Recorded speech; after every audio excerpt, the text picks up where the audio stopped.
नमस्कार साथियों, आप सभी का स्वागत है मेरे इस YouTube चैनल में। मेरा नाम है यश मुद्गल और मैं पिछले 4 या 5 वर्षों से चीन में रह रहा हूँ। दोस्तों, शास्त्रों में एक बात आती है कि अयम निजः परावेति गणनाम लघुचेत साम उदार चरिता नाम तू वसुधैव कुटुंबकम। मतलब संक्षिप्त में बताता हूँ कि ये मेरा है, ये तेरा है। ऐसी जो चेतना होती है वो छोटे चित्त वालों की, लघु चित्त वालों की होती है। जिनका छोटा मन है वो ये सोचते हैं कि ये मेरा है, ये तेरा है। लेकिन जिनका बड़ा चित्त होता है, जो उदार हृदय के होते हैं, उनके लिए सदैव से ही समूची वसुधा मतलब पूरी धरती, पूरी पृथ्वी ही कुटुंबकम एक परिवार की तरह रहती है। इस बात को अनुभव करने का अवसर दोस्तों मुझे वहाँ पर मिला जब मैं अपने घर से बाहर यहाँ चीन में आया। आने के बाद लोगों से मिलने के बाद लोगों का जो व्यवहार था उससे भी अपनापन काफ़ी यहाँ पे झलका। उसके साथ साथ दोस्तों सांस्कृतिक रूप से जब मुझे दोनों देशों के बीच में कुछ समानताएं देखने को मिली तो ये भाव और भी सुदृढ़ होता चला गया। तो आज की इस वीडियो में मैं आपके साथ साझा करूंगा चीन की वो सांस्कृतिक समानताएं जो भारत से मिलती हैं या भारत जैसी ही हैं। आशा है इस टॉपिक पे संभवतः इससे पहले कोई वीडियो बनी होगी, तो शायद ये इस टॉपिक की पहली ही वीडियो होगी। तो ऐसी 6 समानताएं आज मैं अपनी इस वीडियो के माध्यम से आपके साथ साझा करूंगा। आशा है आपके लिए एक नया अनुभव होगा। दोस्तों, पहली समानता है पूजा पद्धति की। तो दोस्तों, पूजा करने का जो यहाँ के लोगों का तरीका है वो भी भारतीय संस्कृति से काफ़ी हद तक मिलता जुलता है। पूरी तरह से एक तो नहीं है, लेकिन काफ़ी हद तक भारतीय संस्कृति से मिलता जुलता है, क्योंकि बौद्ध धर्म का यहाँ पे काफ़ी प्रचार प्रसार हुआ है और बौद्ध धर्म जो कि हमारा सनातन धर्म से आया हुआ है। तो इस आधार पे चीन में पूजा पद्धति में काफ़ी समानताएं हैं। उसमें इनके एक देवता होते हैं, देवता में आप मान सकते हैं एक मूर्ति लगी होती है। वो मूर्तियां हमसे खैर अलग होती हैं, पर जो पूजा पद्धति का मेथड है, घुटनों पे बैठ के, माथा झुका के, चैंटिंग करके, मंत्रों के साथ, धूपबत्ती अगरबत्ती जला के इस तरह से पूजाएं करी जाती है। घंटे घड़ियाल भी होते हैं, वो भी बजाए जाते हैं। तो पूजा पद्धति की एक समानता मुझे सबसे पहले जब यहाँ पे आया तो मुझे वो देखने को मिली। दोस्तों, दूसरी समानता की बात करी जाए तो भारत में जिस प्रकार से पितृपक्ष होते हैं, श्राद्ध के जो 15 दिन होते हैं, पूर्वजों की जो क्रियाकर्म की तिथि के अनुसार उनका श्राद्ध मनाया जाता है। तो दोस्तों, इसी तरह से चीन में भी एक ऐसा दिन होता है जब अपने पूर्वजों को याद किया जाता है, जहाँ पे उनकी मज़ारें होती हैं। अभी इसी वीडियो में मैं आपको बताऊंगा यहाँ पे मरने के बाद का क्या क्या उपक्रम होता है। तो उनकी जो मज़ारें या उनकी जो भी वे ग्रेव्स होती हैं उनके पास लोग जाते हैं, झाड़ू सफाई होती है, बाकायदा खाना वगैरह निकालते हैं अपने पितरों के नाम का। होता एक दिन है, लेकिन हाँ, उससे एक हफ्ते पहले, एक हफ्ते बाद तक चलता है। अपने समयानुसार लोग वहाँ पे जाते हैं, उन्हें याद करते हैं और उन्हें जो है ग्रेटिट्यूड, अपना जो धन्यवाद है वो अर्पित करते हैं। तो एक समानता ये भी मुझे यहाँ पे देखने को मिली। हाँ जी दोस्तों, तो जो ये तीसरी चीज़ है ये बड़ी मज़ेदार चीज़ है। ये सांस्कृतिक रूप से इसने एक बड़ा आधार पकड़ लिया है, लेकिन वास्तव में है तो ये कुप्रथा। भारत में भी है और यहाँ पे भी है। जी हाँ, मैं बात कर रहा हूँ एक ऐसे समाज की कुप्रथा, दहेज की, जो आजकल एक संस्कृति का हिस्सा बनी हुई है। तो यहाँ पे भी दहेज लिया दिया जाता है, लेकिन एक थोड़ा सा यहाँ पे ट्विस्ट है, थोड़ा सा डिफरेंस है। हमारे यहाँ पे क्या होता है, जो लड़की वाले होते हैं, लड़की वाले भोपा भर के, दहेज भर के, और वो निर्लज जो वो आदमी होता है जो दहेज लेता है, मैं दहेज के कट्टर खिलाफ हूँ, उस स्वाभिमान रहित पुरुष को देते हैं, उसके घर वालों को देते हैं।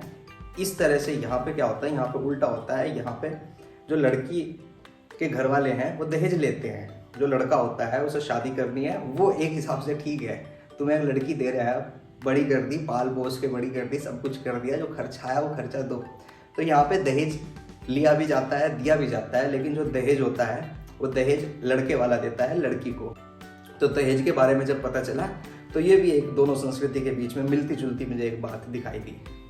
हाँ जी, फिर जो अगली बात है, अगली बात क्या है, दहेज से आगे आए तो जब शादी ब्याह हो गए, कई बड़ी दावतें हो गए, घर मकान बनाए हैं, इस तरह के कुछ प्रोग्राम होते हैं, तो वहाँ पे दोस्तों क्या होता है, कैश दिया जाता है।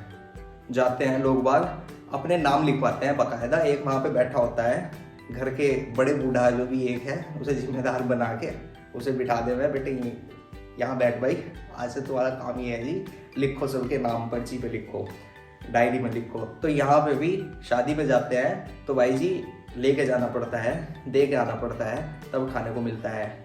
ना लेने देने वाले तो सब जगह हैं, यहाँ पे भी कुछ होंगे, वहाँ पे भी कुछ होते हैं। ठीक है, ये एक मुझे दोनों के बीच में एक सिमिलर चीज़ लगी। शादी के अलावा दोस्तों क्या है, शादी के अलावा जैसे हमारे यहाँ पे होते हैं, हमारे यहाँ पे किसी के घर जा रहे हैं, किसी से मिलने जा रहे हैं, काफ़ी दिनों के बाद जा रहे हैं, तो होते हैं ना भाई, केले ले लो, चाहे 2 ही ले लो, अनार ले लो, आम ले लो, कुछ भी ले लो, खाली हाथ किसी के घर ना जाओ, फल ले लो, मिठाई ले लो, खाली हाथ किसी के घर ना जाओ। तो जो मानने वाले लोग हैं वो यहाँ पे भी हैं कुछ, तो मानने वाले जो लोग हैं यहाँ पे भी वो खाली हाथ किसी के घर जाने से बचते हैं, फल ले जाते हैं, मांस ले जाते हैं, कुछ खाने पीने की अन्य चीज़ें ले जाते हैं। तो मेरे साथ ऐसा हुआ था, मैं एक परिवार के साथ था, किसी दूसरे परिवार के यहाँ पे मैं जाना था, तो उन्होंने कहा खाली हाथ नहीं जाना चाहिए, कुछ लेके जाना चाहिए। तो माइंड में वो बात एकदम हिट की कि हमारे यहाँ पे भी बिल्कुल ऐसा ही होता है। तो ये भी एक समानता देखने को मिली। और जो दोस्तों छठवीं चीज़ ये है कि जब किसी का शरीर पूरा हो जाता है, जब उसकी ये देह अपना समय यहाँ पे पूर्ण कर लेती है, तो उसके बाद के जो उपक्रम होते हैं वो भी लगभग भारत से मिलते जुलते ही होते हैं। भारत में क्या होता है, आमतौर पे मुख्यतः और ज़्यादातर हमारे यहाँ पे क्या होता है, शरीर को जलाया जाता है, उसे शमशान में ले जाते हैं। भारत में कुछ अन्य धर्म भी हैं, वो कब्रें बनाते हैं, कब्रों में उनको रख देते हैं। उनकी मान्यता है कि जिस दिन प्रलय आएगी, प्रलय के दिन सब मूर्तें जगेंगे, ऐसी भी धारणा है, तो वो लोग उन्हें दबा देते हैं। इसी तरह से यहाँ पे भी जब किसी का शरीर पूरा हो जाता है, यहाँ पे भी शमशान घाट बने होते हैं। आमतौर पे ऐसा ही होता है, शमशान घाट बने होते हैं, उसमें शरीर को जलाया जाता है। आजकल इलेक्ट्रॉनिक शमशान घाट बन गए। तो रवि किशन जी ने कह दिया था ना एक बार योगी की सभा में कि शरीर को इस पर डालो तो धुआं हो जाएगा, वो 2-3 मिनट में और सीधा स्वर्ग पहुंचेगा। तो वे शमशान घाट यहाँ पे आमतौर पे बने हुए हैं। सोचिए, यहाँ पर आपकी मृत्यु होगी तो डायरेक्ट स्वर्ग में जाओगे। यहाँ जब आप जलाए जाओगे कितना आनंद आएगा यहाँ जलने में। अत्याधुनिक है एकदम, और इलेक्ट्रिक वाला है, तो फुकाई में टाइम ना लगी, डायरेक्ट चल जाएगा, हर हर महादेव, स्वर्ग जाओगे। लेकिन स्वर्ग वही जाएगा जो सवेरे यहां पैखाना नहीं करेगा। तो एक मुख्य तौर पे क्या होता है, फिर जब वो मर जाते हैं, जैसे अपने यहाँ शरीर पूरा हो गया, वो जला दिया उसे, उसके बाद उसकी जो राख होती है, राख को लेके या तो हड्डियों को लेके या तो गंगा जी में बहा देते हैं, यहाँ पे भी या तो उन्हें पानी में बहा देते हैं, या दूसरा यहाँ पे होता है जो मैंने आपको बताया ना, वो उनकी ग्रेव्स पे, टॉम्स पे जाते हैं, तो वहाँ पे जाके एक जगह खरीद कर उस जगह के वहाँ पे उसे दबा देते हैं। ऐसा यहाँ पे होता है। कुछ जगह पे ऐसा भी यहाँ पे होता है, वहाँ पे शरीर को पक्षियों के लिए खाने के लिए दे दिया जाता है। वो बहुत छोटी जगह पे होता है, शायद वो ट्राइबल एरिया होंगे, या फिर यहाँ पे भी ऐसा होता है पूरे के पूरे शरीर को दफना दिया जाता है। दफनाने की पद्धति भी है।